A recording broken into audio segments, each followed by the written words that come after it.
Sup gangsters? Sorry if my mic's sounding kind of shitty, but today I'm gonna show you how to make beats like Prettifun. Let's go. Let's go.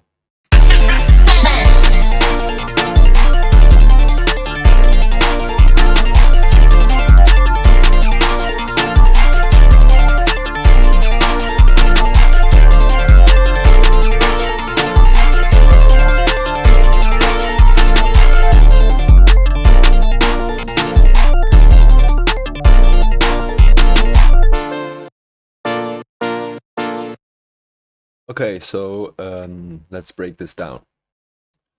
So let's start with the melody. This is gonna be a beat in like his self-produced style, you know. We're thinking about his self-titled album, like his first one, Pretty, or songs he produced for Che, like Pizza Time or Miley Cyrus. So this is what this sounds like.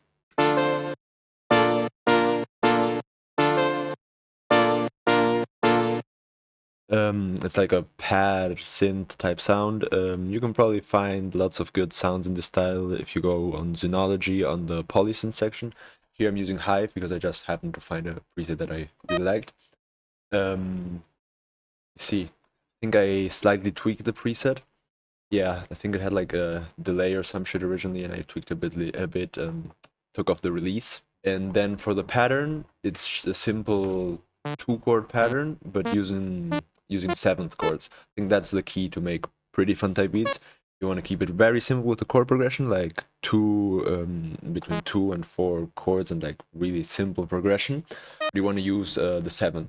So here you can see I have a D minor with the 7th here, even though the 7th is coming in slightly delayed to give it like a little bit of a top line. Then here I got an A major, what do you call it? A sustained.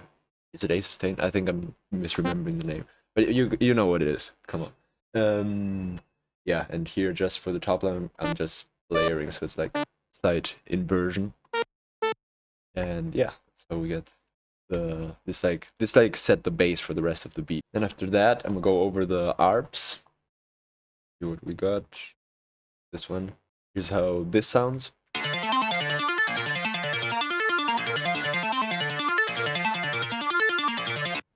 As you can see, it's literally just copy and pasted the same chords from the first pattern, the pad pattern, and just extend them out so they're not they don't have the low rhythm and the chops. It's just all the way through. And I'm just using an ARP preset from Hive. Hive is great for Prettifun. Like if you want ARPs for Prettifun type beats, Hive is the go-to. Prettifun uses a shit ton of Hive. Rock on the Track also uses it a lot. But yeah, so I just found an ARP here, and what I like to do is first of all, I go to the effects, because that's lots of times that's what can ruin a preset, is if it has like bullshit effects, like it has a shit ass huge delay that's gonna mess with the whole beat because you're gonna have a million sounds going on that you don't even want. So yeah, I think that's a good starting point, especially if you're trying to learn how to sound design, or well, just get familiar with effects. Anything that you're trying to learn, I think it's easier if you start learning it by tweaking what others have made instead of making it straight up from scratch. So I think a good way to learn sound design and the effects, how effects work, is through tweaking Hive presets. So yeah, basically what I tweaked is I took a couple effects off. I think it had delay and reverb, or maybe reverb, I don't know. And I lowered the release because I don't want it playing for a gazillion million years after I played. I just wanted to, like it starts. It stops immediately when I want to stop. Gives me more control over the sound. Here's the other ARP.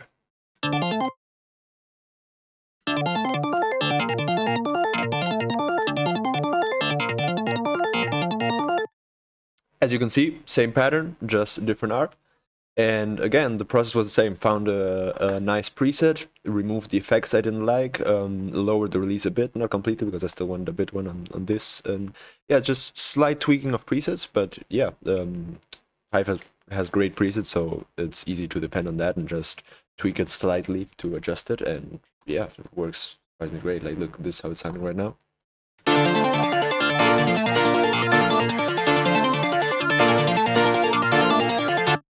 Okay, so that's like the base of the beat, and on top of that, I'm gonna just add 2 leads. I'm gonna go first with this one. This lead from Gladiator 2, which again, I grabbed a preset and I tweaked it very slightly. Here it was only one voice, and I added a couple more voices because I wanted to play it poly. I ended up only using one overlap note, but whatever, it's there. Yeah, so here's how this sounds. Whoop.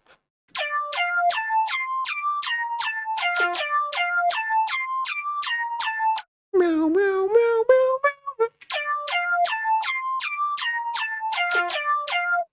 This sounds, I really like the sound. Yeah, I mean, there's not much to say about it. It just knows that work with the chords. Super simple, nothing crazy going on. Just up and down, like a little pyramid.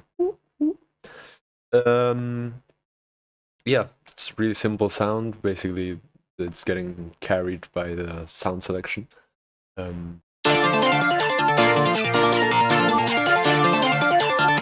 Then on top of all that, the simplest lead of all time, here, this diva lead.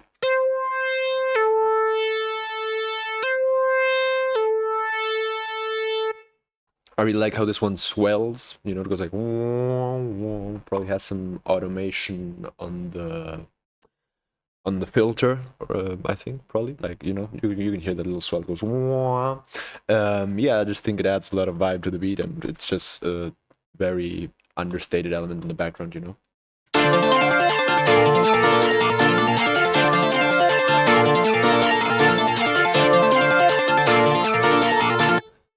Okay, so once we got the melody, let me show you the drums. The drums are really simple and surprisingly conventional. I think when people think about Prettifun beats, they usually think about the stuff that's produced by Ginseng and Misogi and who was it, Jay Trench, like all of the newer stuff that's produced by other guys. But the stuff that Prettifun produces for himself, more like on the simple side and use more traditional sounds, more traditional trap sounds. A good example would be this 808.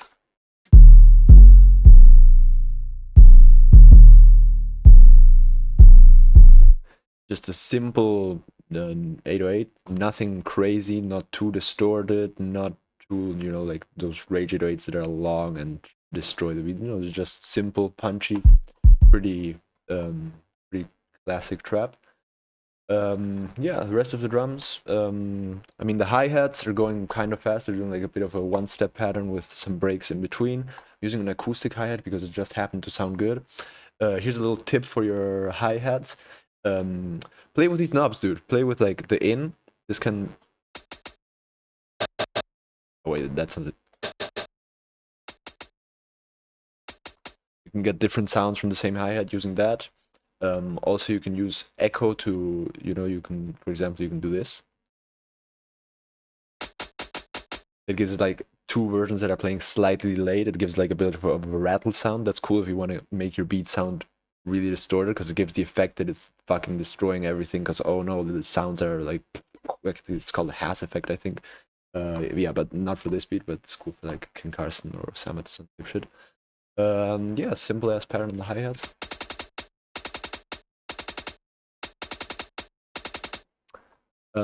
When you're doing hi-hats, also make sure that cut itself is on, because some hi-hats have like a white noise going on after the hi-hat, or like slightly longer than you expect, and you generally don't want them to overlap when you're doing rolls, so make sure that's checked.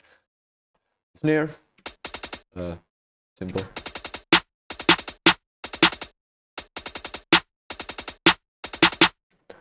And the Zaytoven Vox sound like this.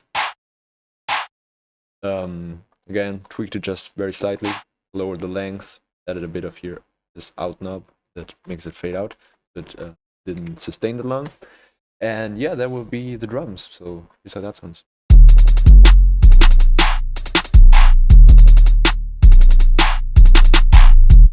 Okay, so lastly, let me go over the mix. I got all my instruments, you can see, are routed here to this mixer bus. And what I'm doing is I'm using my mixing presets for instruments. I have mixing presets made for my master and for my instruments chain, which just have the basic plugins that I use, so I just had to tweak them according to each project. And yeah, here what I have is an EQ, and it's just cutting out lows and highs, just slightly controlling frequencies, so nothing's too harsh, just in case. Not needed. All these presets had great mixing already, so no going on. And yeah, the mix for the final master again is just like the drums, surprisingly simple. I think a lot of people assume that when they hear like the crazy arps, they assume that Prettifun's beats are like insanely complex. But really his style is like very Pierre Bourne inspired, so it's more on the simpler side. Yeah, so this is, this is my preset. So as you can see, I have MoMA here, which is not turned on because it comes with a preset, but for this beat I didn't want to use it. And really what I'm just doing is an EQ here, boosting bass and highs. This U shape you can see here is something that you want to have if you're doing bass heavy music. You want your frequencies to distribute this way. You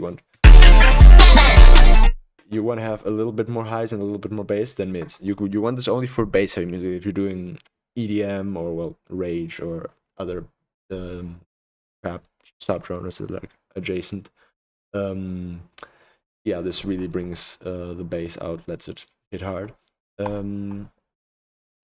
We got this, just cutting frequencies out just in case. And it just goes into a default soft clipper. So that's all the mastering I do. And yeah, I'm gonna just leave you with the final product. I hope you got something out of this video. I hope it was useful or entertaining or something. Thank you for tuning in. And yeah, if you fuck with my content, I'd appreciate it if you drop a sub. Thank you. See you next time.